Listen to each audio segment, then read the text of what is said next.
Okay, so this video is meant for my geometry students who have a test on Friday. This video covers sections 7.3 and 7.5. I would suggest you watch the 7.1, 2, and 4 video that I did for your quiz. Together, those will give you a good preparation for the test.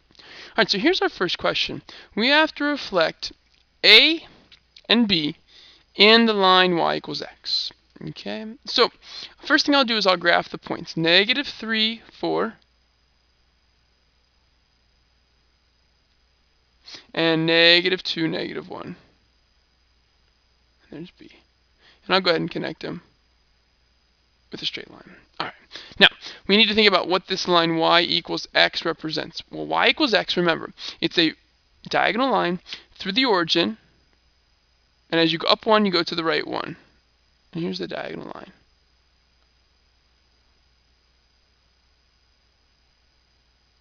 Okay, so we need to reflect over this line. Well, remember in class we talked about, if you're going to reflect over the line y equals x, then all of your x's and your y's are going to flip-flop. They're going to flip-flop. So when we graph, when we graph A prime, we should flip-flop the x and y. 4, -3. When we graph B prime, we should flip-flop the x and y. -1, -2. Notice the signs remain the same. So when I graph it, it should look reflected. 4, 1, 2, 3, 4, -3. And B is at -1, -2. And there's B prime. And again, if we look, it looks like A got reflected over that line. Remember, perpendicular line between A and A prime. B, perpendicular line between B and B prime. There you go. So these would be the coordinates of the reflected image. Okay, so here's our second question. Second question has to do with the rotational symmetry. It says, describe the rotational symmetry for each figure. Okay, so the first one is a rhombus. So I will draw a rhombus. And remember, a rhombus is like a diamond, okay? All sides the same, right? 4 congruent sides. So if I take the rhombus, all right, say this is the point. If I rotate it once this way, it does not get back to the rhombus. Maybe this is a tall, skinny rhombus. Okay? The angles are not all the same. So the only rotational symmetry is when it gets down to the very bottom. So we have 1 turn, 2 turns. So if we take 360 and divide it by 180, take 360 and divide it by 2, the number of turns, we get 180. So 180 is the only rotational symmetry that a rhombus has. And again, it's all about the angles. These two angles are the same, but they're not the same as those two angles, right? All 4 angles are not congruent.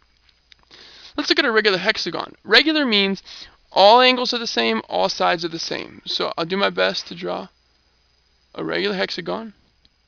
And I'll pick this side right here.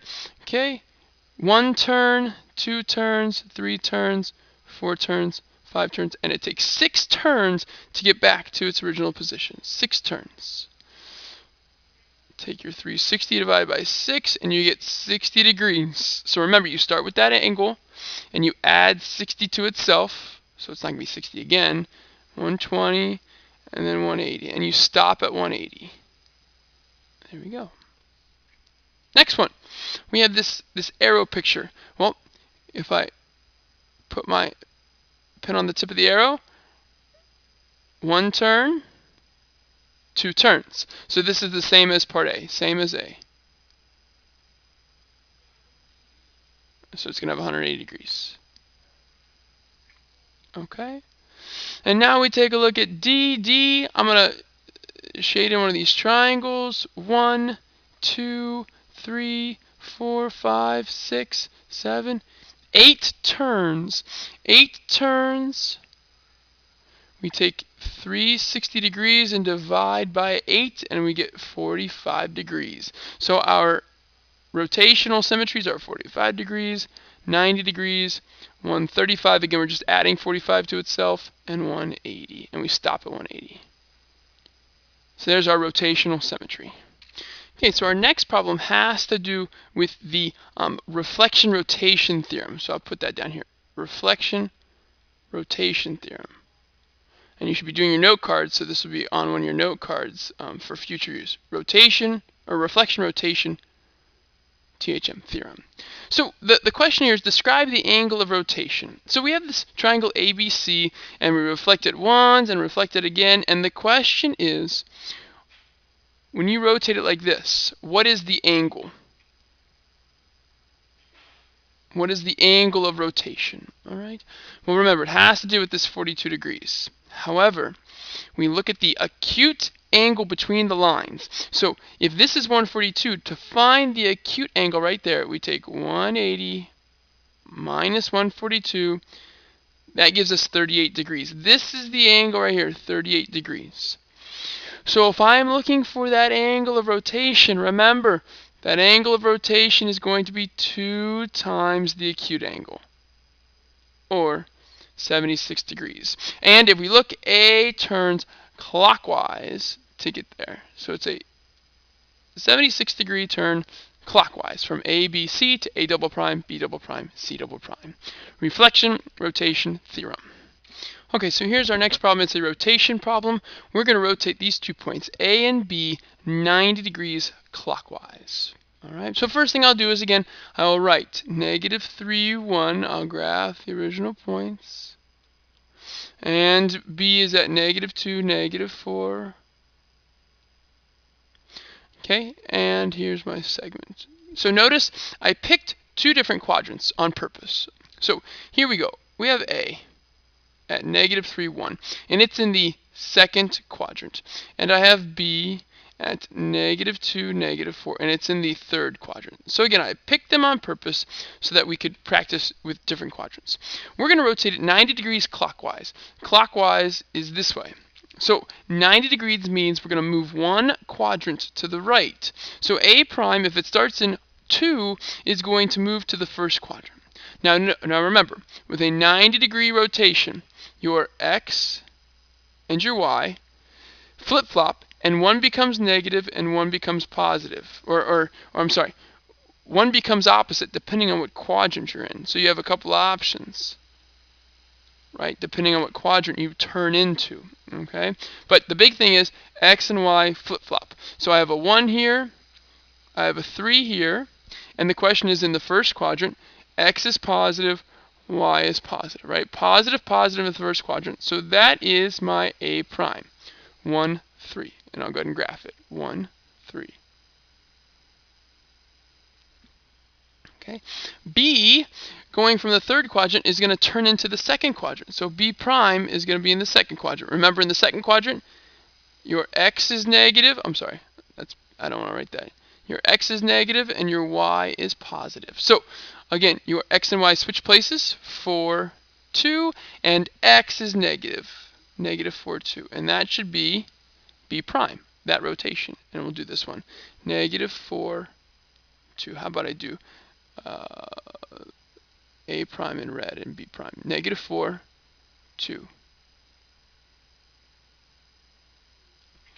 And there's the rotation, 90 degrees clockwise. Okay, so here's our next problem. Our next problem is a glide reflection. It says perform the glide reflection of A, and it's -3, 5. And remember that a glide reflection, all it is it's 2 movements. It's a translation and then a reflection, glide reflection. No big deal. So the first thing we want to do is we want to translate this point. Remember, we're going to do exactly what it says. So A prime. Well, first of all, let me graph A. -3, 1, 2, 3, and 5. 1, 2, 3, 4. There's A. Okay, so if we translate this point, A prime, we're going to take -3 and add 5. So I'll do it above, -3 plus 5. Again, it's from the translation. -3 plus 5, that gives me 2.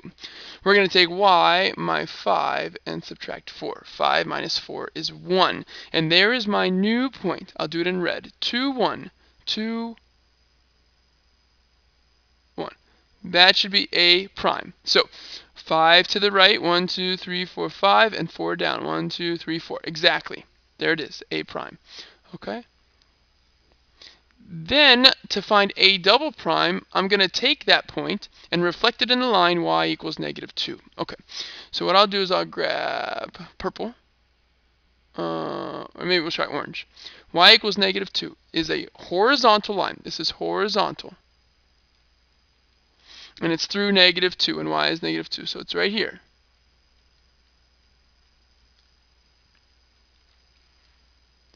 Okay, it's right there. So the question is, how far away is A prime from that line? Well, if I count, A prime is 1, 2, 3 away. So A double prime has to also be 3 away the other way. 1, 2, 3. And there's A double prime right down there. If we count the coordinates, it looks like it's at 2, and then 1, 2, 3, 4, 5. 2, -5. Okay, and there are the coordinates of A double prime. So that's the glide reflection from A to A double prime. Okay, let's take another rotate. Sorry, a rotate problem. I need to fix this. This should say rotate. Rotate, right? That's what we have degrees for.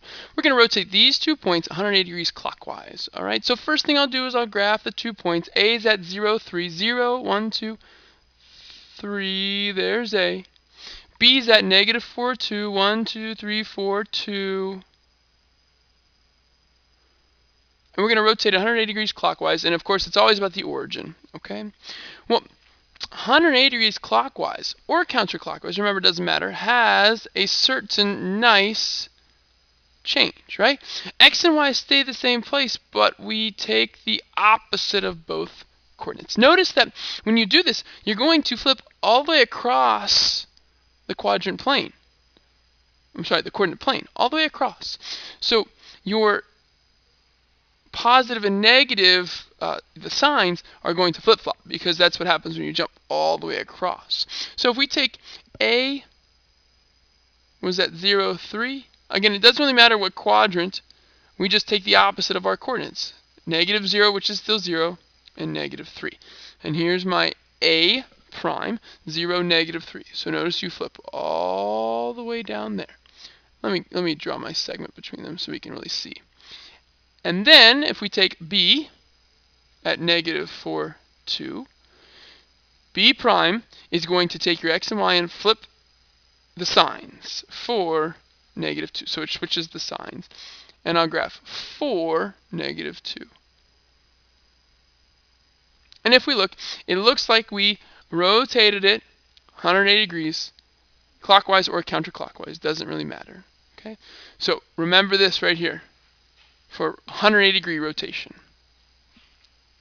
Okay, this will be the last problem, and again, I think this is a pretty good preparation for your test on Friday. Make sure you watch that other video. So we need to describe the composition here. So we have two transformations, right? From A to A prime to A double prime. The question is, how do we go? What is the description of our transformation? So we have two to describe, from A to A prime, and again, remember it's really A, B, C, D to A prime, B prime, C prime, D prime, but I'll abbreviate with just one letter.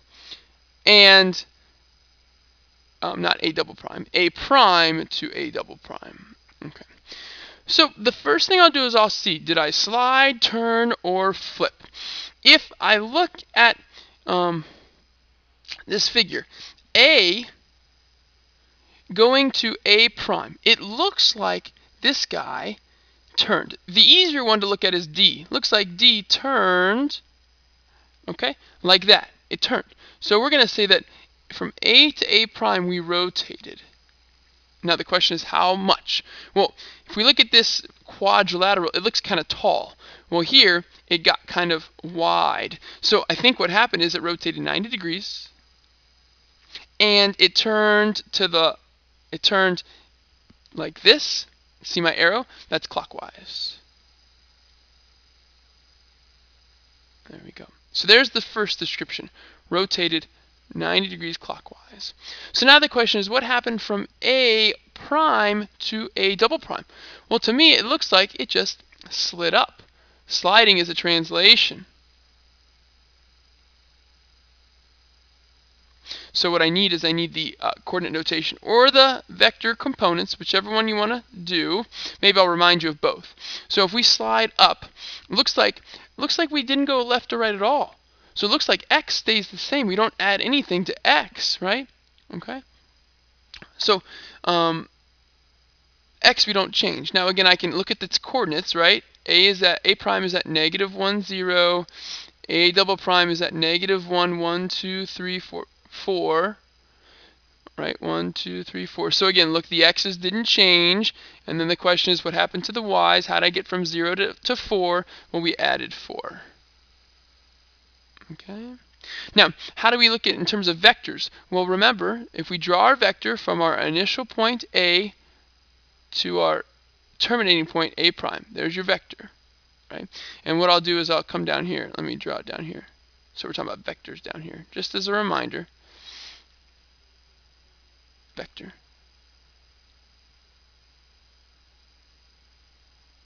This is A prime, this is A double prime. Remember that there are two components. First, if I were to name this, I would name this A prime, A double prime, and remember, it's just half array.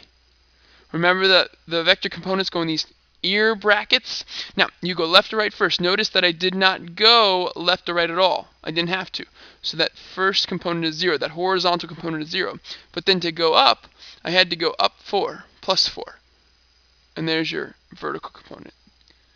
So this is how you could write it in vector components as well. And notice it's exactly what you add to the x and y, right? Added 0, added 4. All right, so thanks for watching, and good luck tomorrow on your test.